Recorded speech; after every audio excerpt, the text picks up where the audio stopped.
Olá, queridos amigos, estamos aqui juntos novamente para o nosso Evangelho semanal. É uma alegria, uma satisfação imensa poder fazer parte deste projeto do Lar Espírita Luz e Amor. Para início, então, vamos nos acalmar, elevar nosso pensamento até o alto, buscando a ajuda de Jesus, nosso Mestre, dos bons espíritos, que sejamos abraçados e amparados por essa espiritualidade amiga, que tenhamos o nosso coração confortado, a paz interior, para refletirmos sobre o tema de hoje. O nosso tema é do livro Caminho, Verdade e Vida, psicografado por Chico Xavier, com mensagens de Emmanuel. E o tema de hoje é o capítulo 29, que se intitula Contentar-se. E aqui temos um versículo 11 do capítulo 4 da carta de Paulo aos Filipenses. Não digo isto como necessidade, porque já aprendi a contentar-me com o que tenho. A vertigem da posse avassala a maioria das criaturas da terra. A vida simples, condição da felicidade relativa que o planeta pode oferecer, foi esquecida pela generalidade dos homens. Esmagadora percentagem das súplicas terrestres não consegue avançar além do seu acanhado âmbito de origem. Pedem-se a Deus absurdos estranhos. Raras pessoas se contentam com o material recebido para a solução de suas necessidades. Raríssimas pedem apenas o pão de cada dia, como símbolo das aquisições indispensáveis. O homem incoerente não procura saber se possui o menos para a vida eterna, porque está sempre ansioso pelo mais nas possibilidades transitórias. Geralmente permanece absorvido pelos interesses perecíveis, insaciado, inquieto, sob o tormento angustioso da desmedida ambição. Na corrida louca para o imediatismo, esquece a oportunidade que lhe pertence. Abandona o material que lhe foi concedido para a evolução própria e atira-se a aventuras de consequências imprevisíveis, em face do seu futuro infinito. Se já compreendes tuas responsabilidades com o Cristo, examina a essência de teus desejos mais íntimos. Lembra-te de que Paulo de Tarso, o apóstolo chamado por Jesus para a disseminação da verdade divina entre os homens, foi obrigado a aprender a contentar-se com o que possuía, penetrando o caminho de disciplinas acerbas. Estarás, acaso, esperando que alguém realize semelhante aprendizado por ti? Então, vamos analisar o que Emmanuel nos traz nessa mensagem. Primeiro, contentar-se, o título Contentar-se. Raramente, e ele começa assim, raramente a maioria dos homens se contenta com o que tem. Raramente nos contentamos com o que o universo, a vida, Deus nos concedeu para essa experiência terrena. Ora, quando nós encarnamos, existe uma programação.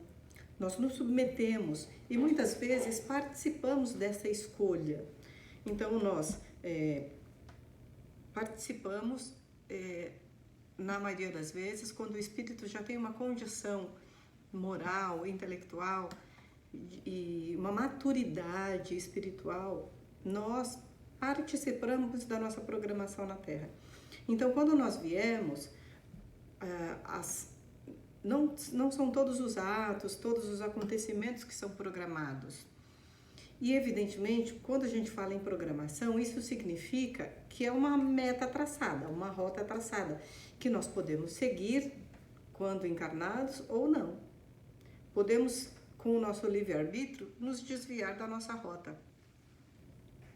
Mas o interessante é que nós já viemos conscientes desse trajeto. E para que nós demos cabo a essa programação, são-nos concedidos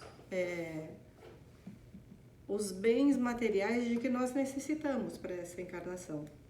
Vejamos, o que Paulo diz aqui é que ele aprendeu a contentar-se com o que tem. A maioria de nós vivemos desesperados pelas aquisições terrenas, esquecendo-nos muitas vezes de trabalhar as nossas aquisições eternas. Emmanuel coloca muito bem de que nós nos preocupamos muito com a transitoriedade das coisas e esquecemos do nosso ser imortal. Isso não quer dizer que nós não devemos lutar pelo nosso progresso material. Isso é inerente à nossa vida e inerente à nossa condição de homens encarnados. É salutar, inclusive, buscar o nosso progresso material. Aqui não há uma condenação à aquisição de bens terrenos, de maneira nenhuma. O que Emmanuel chama a atenção é que, na maioria das vezes, nós canalizamos todas as nossas forças nesse intuito de aquisição de propriedades e de títulos, e esquecendo e deixando de lado o nosso progresso espiritual.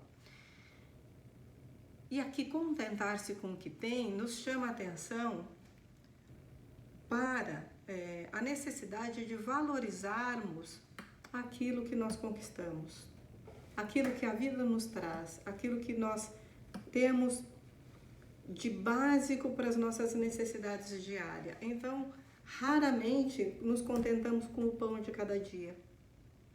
E a oração do Pai Nosso,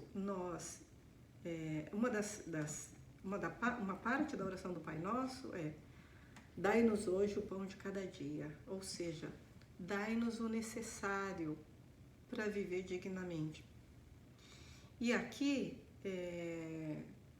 Emmanuel chama a atenção que muitas vezes, nas nossas preces, nós pedimos coisas absurdas. E muitas vezes nós pedimos aquilo que não é necessário para a nossa evolução aqui, neste momento, nessa encarnação. Então, a gente se volta muito para as nossas preces aos bens materiais. Pedir facilidades materiais para Deus. E Deus é um Pai amoroso e justo e bom. Então, mas Ele também, Ele é um educador consciente. Então, Ele é um Pai que vai fornecer para o filho justamente aquilo que ele precisa para o seu progresso. Vamos entender que Deus é um Pai muito mais consciente que nós, né? Muitas vezes nós queremos dar para o filho tudo que ele quer e tudo que ele pede. O máximo de bens materiais, de conforto e nos esquecendo de que muitas vezes o dar demais, em vez de ajudar, atrapalha, não é? Então, nem tudo que nós pedimos de bens materiais e de facilidades são concedidas. Porque muitas vezes aquilo vai servir para a nossa ruína. Alguém que é muito vaidoso, extremamente vaidoso e orgulhoso, muitas vezes, dar tudo de material que essa pessoa almeja seria prejudicial para o seu progresso. Alguém muito orgulhoso, muito ferrenho, alguém que discrimina o outro, alguém que se sente superior ao outro, muitas vezes vem numa encarnação justamente com o pouco necessário. Porque se der demais, ele vai pisar no outro, ele vai prejudicar o outro. E isso vai ser prejudicial para a sua própria evolução nessa encarnação. Interessante que Emmanuel coloca aqui no segundo parágrafo: a vida simples, condição da felicidade relativa que o planeta pode oferecer, foi esquecida pela maioria das pessoas. Então, ele está colocando aqui que a vida simples é a condição para a felicidade relativa que a gente pode ter aqui na Terra. porque podemos sim ser felizes relativamente aqui na Terra, agora, com o que temos. Sem aquela falsa ideia de que só seremos felizes quando nós desencarnarmos ou formos por uma região muito elevada do plano espiritual, para as colônias existentes, onde a felicidade é almejada. Nada disso. Nós podemos ser relativamente felizes agora com o que temos. E ser grato com aquilo que chegou até nós é imprescindível para essa sensação de felicidade. E ele menciona Paulo de Tarso, que foi obrigado a aprender a se contentar com o pouco. Se nós formos voltar na vida de Paulo, para mim, no meu entendimento, é um dos exemplos mais claros da bondade divina. Paulo de Tarso, que era a promessa de uma raça, ele era filho de pai rico, muito rico, estudou a vida inteira no Sinédrio para se tornar um dos membros mais importantes dali, da propagação da palavra e etc. E até uma certa fase da sua vida, Paulo teve de tudo, do bom e do melhor, do mais luxuoso possível. Ele era de família muito abastada. Quando ele começa a perseguição dos cristãos, por entender que estava defendendo a lei mosaica até então, na sua visão, ele entendia que os cristãos, com aquele novo, com as novas ideias, as novas teorias, estaria infringindo a lei que ele sempre jurou defender e tinha como certa. Então ele começa a perseguição dos cristãos, pensando que estaria defendendo a lei divina. Quando ele chega às portas de Damasco, que ele ia atrás de prender Ananias, um dos grandes propagadores então do cristianismo nascente, vem uma luz, cega Paulo, uma luz muito forte, o cega, ele cai do cavalo e aparece Jesus. E às portas de Damasco, Jesus se dirige a Paulo no seguinte termo: Saulo, Saulo, por que me persegues?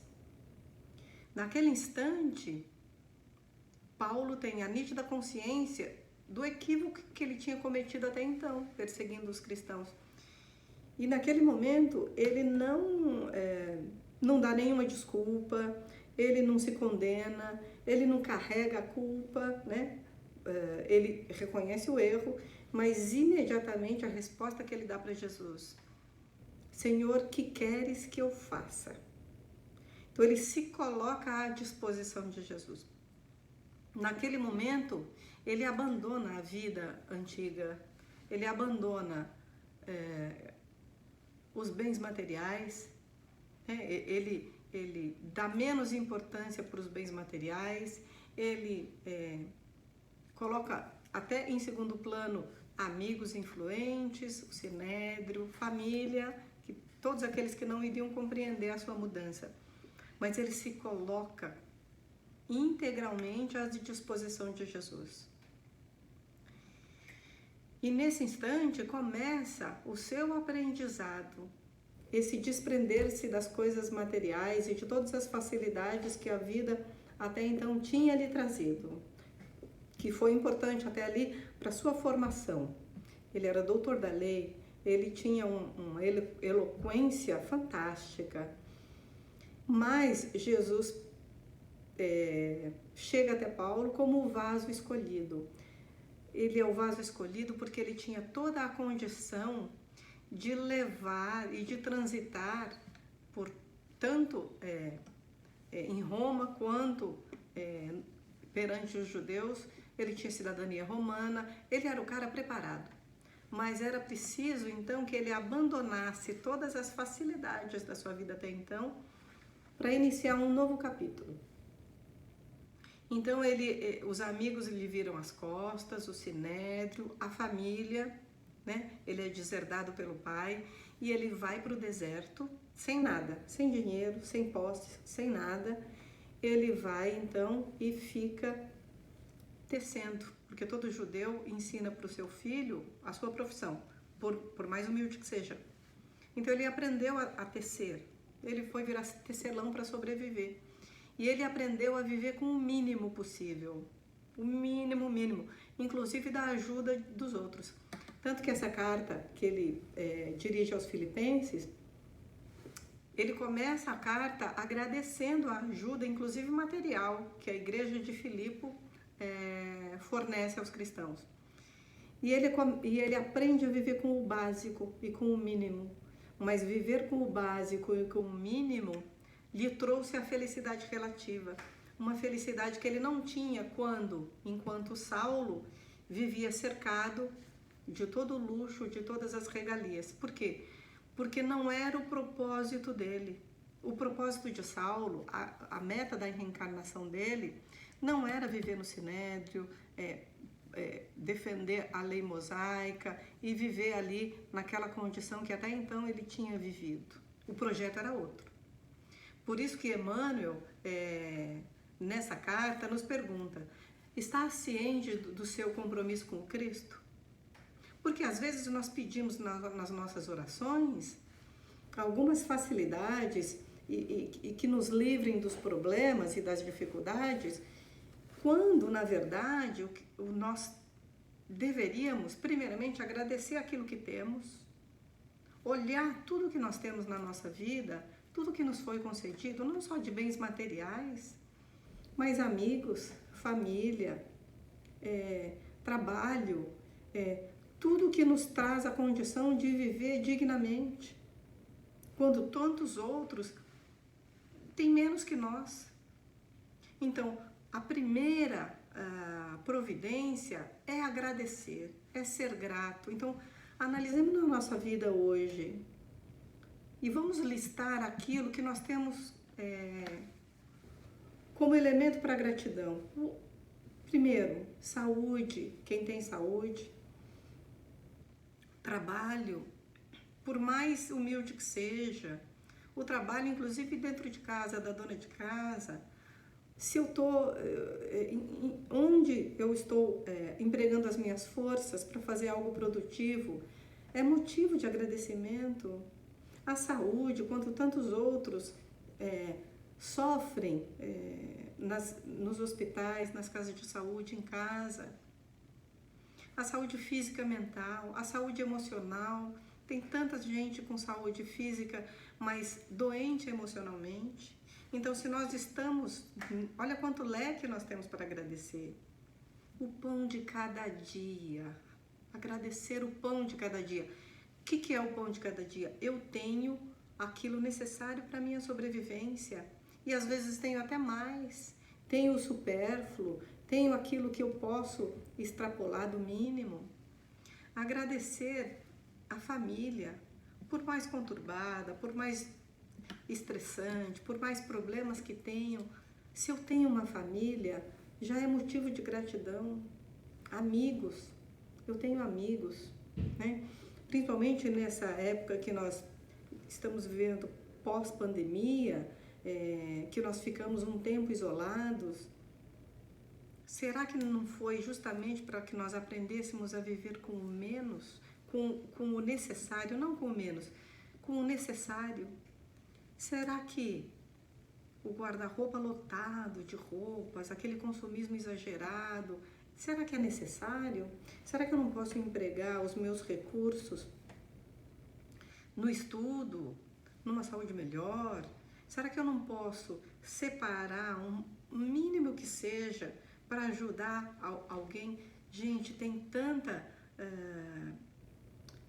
tantos grupos auxiliando o próximo, auxiliando moradores de rua, auxiliando crianças, auxiliando... Tem tanta instituição, a Transitória Casa do Caminho é uma delas. Será que eu não posso separar um pouquinho do que me sobra para ajudar o próximo? aquilo eu vou estar multiplicando em bênçãos. Porque se a gente ajuda a matar a fome de alguém, se a gente ajuda a diminuir a condição sofrida de alguém materialmente, aquilo vai com certeza retornar em muitas bênçãos para nós. Quando nós estamos fazendo pelo próximo, nós estamos fazendo por nós mesmos. Porque nós vivemos numa sociedade, numa cadeia, estamos todos ligados, né? Por vibrações, por pensamentos, por sentimentos. Então, quando eu espalho o bem, e a caridade material é importante também. Quando eu espalho o bem, quando eu tiro, muitas vezes, aquele supérfluo da minha geladeira, da minha despensa, do meu guarda-roupa, aquilo, a caridade material é também importante. Será que não está na hora de nós percebermos, ser gratos por tudo aquilo que a gente tem, mas entender o que eu posso fazer mais? Sem esperar do governo, o governo vai fazer a parte dele, o Estado vai fazer a parte dele, mas nós não podemos fazer também? Será que nós não podemos doar daquilo que um pouco do que nós temos? Né? Então, ser grato é também espalhar as bênçãos que nós temos. Existem estudos científicos agora, no sentido de aferir que toda aquela pessoa que faz um trabalho voluntário ou contribui para diminuir o sofrimento do outro, ela tem um sentimento de satisfação, um sentimento de alegria. O seu corpo começa a produzir hormônios de satisfação, de felicidade, de prazer na vida, diferente daquela pessoa que vive reclusa e no seu mundo próprio. Então, praticar a caridade, seja material, seja a caridade espiritual, espalhar e diminuir o sofrimento do outro. Quando a gente diminui o sofrimento do outro, estamos diminuindo a carga vibratória negativa da Terra, a Terra que nós vivemos. Então, quando no nosso meio nós conseguimos minimizar o sofrimento de alguém, nós estamos tornando o planeta mais leve. E aí que nós sentimos a verdadeira felicidade relativa que é possível nesse planeta. Não precisamos ter muito dinheiro, nem muitas posses, para poder fazer esse trabalho, né? Um prato de comida que a gente serve para alguém, né? Aquilo que a gente doa da despensa, aquela roupa que está meses sem ser usada, que a gente passa. Vejamos que nós vamos fazendo uma cadeia do bem, que nós vamos minimizando o frio de alguém. Tem tanta gente fornecendo comida de rua, café da manhã para as pessoas que estão carentes, cesta básica. Para nós pode não ser nada, mas uma cesta básica que a gente compra e doa para alguma instituição vai alimentar uma família em dificuldade. Se para nós aquela cesta básica os produtos não são bons, gente, para quem não tem é muito. E é nesse sentido que nós vamos, contentando com o que nós temos, nós vamos aprendendo a dividir, não só os bens materiais, e por que não dividir a alegria? E por que não dividir o bom humor? E por que não dividir uma gentileza, qualquer que seja, uma tolerância com o outro, um bom dia mais amável, uma conversa altruísta com alguém numa fila de médico, de banco?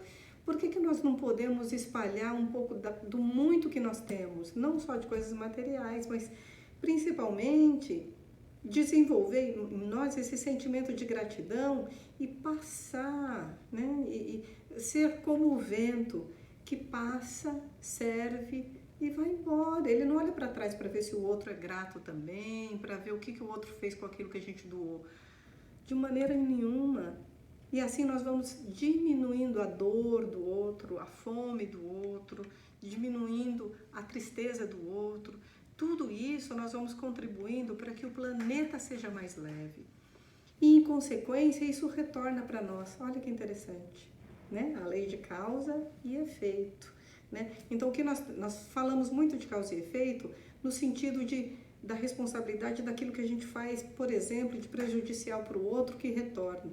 Mas não podemos esquecer que essa lei também ela é válida para aquilo que a gente faz de bom, de bem, tudo aquilo que a gente espalha de maravilhoso vai retornar também para nós.